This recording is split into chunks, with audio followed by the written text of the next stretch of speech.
திமுக தோத்து போச்சு, அதுக்காக திமுக அழிஞ்சே போச்சு அப்படின்னு நீங்க சொன்னீங்கன்னா அதெல்லாம் ஒத்துக்க முடியாது. இப்ப ஒரு நடிகரால ஆரம்பிக்கப்பட்ட ஒரு கட்சி இப்ப ஆட்சியில புடிச்சிருக்காங்க அப்படின்னா, இது மாதிரி நடிகரால ஆரம்பிக்கப்பட்ட கட்சி இல்ல திமுக.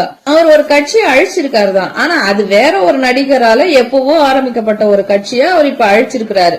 ஆனா திராவிட முன்னேற்ற கழகம் நடிகரால் ஆரம்பிக்கப்பட்ட கட்சி கிடையாது, அறிஞர் அண்ணாவால் ஆரம்பிக்கப்பட்ட கட்சி, முத்தமிழ் அறிஞர் கலைஞரால் வழிநடத்தப்பட்ட கட்சி. கொள்கையின் கீழே செயல்படுற இந்த கட்சிய அழிச்சிடலாம் முடியாது.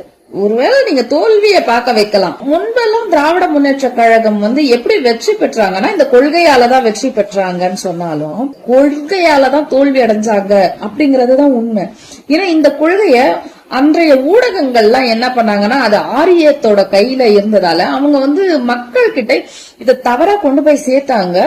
மக்கள் அதை நம்பி மாத்தியும் நிறைய ஓட்டு போட்டிருக்காங்க.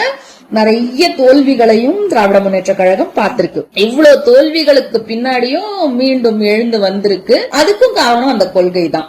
இந்த கொள்கையை வச்சுட்டுதான் திராவிட முன்னேற்ற கழகம் ஆட்சி நடத்துது. அந்த கொள்கையில இருந்து இம்மி அளவும் பிசகாம, தோல்வி அடைஞ்சாலும் அந்த கொள்கையை நாங்க புடிச்சுக்கிட்டு தான் இருப்போம், ஜெயிச்சாலும் அந்த கொள்கை கீழே தான் நாங்க செயல்படுவோம் அப்படின்னு இருக்கும்போது அவ்வளவு சீக்கிரமா அந்த கொள்கையை நீங்க அழிச்சிட முடியுமா? அந்த கொள்கையின் கீழே செயல்படுற ஒரு கட்சியை நீங்க அழிச்சிட முடியுமான்னா வாய்ப்பே இல்ல அப்படிங்கறதுதான் உண்மை.